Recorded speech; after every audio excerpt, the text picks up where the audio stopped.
Joining me now, Cynthia Farahat, counterterrorism expert, joins us from Washington, D.C. Appreciate your joining us, ma'am.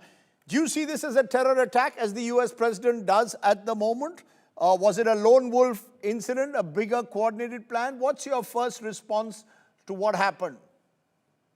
Thank you so much for having me. I wish we met under different circumstances, but what I think this is 100% a terrorist attack.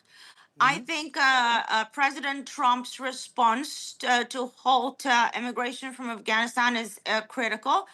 Under the Taliban, Afghanistan has become a terror training camp, and we have to be very wary now of who comes because, according to the Taliban ideology, which is basically the Muslim Brotherhood ideology, immigration is a form of jihad.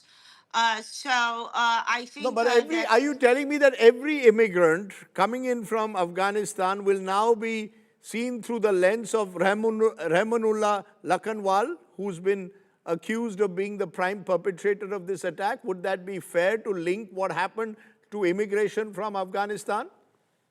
No, it's not fair. But that's not on the U.S. To endanger its own citizens while the Taliban has turned its country into a terror base for training transnational terrorists and criminals from all across the globe.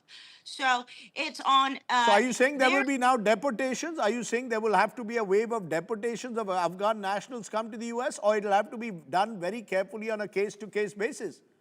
Of course, a case-to-case basis. We cannot punish law-abiding citizens for these monsters.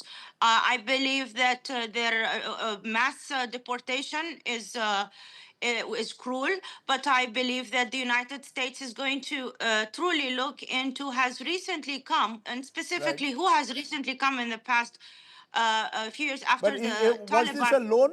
Is this a lone wolf attack, according to you, or was it part of a wider network that might exist in America? What's your first sense?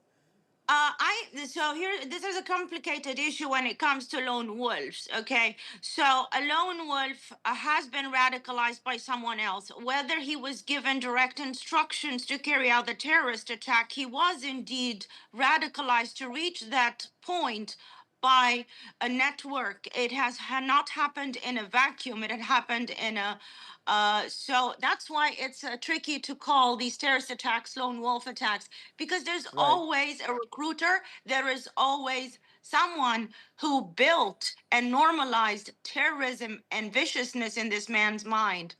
And that's why it could be isolated tactically, but it's not isolated ideologically, that's for sure. Okay.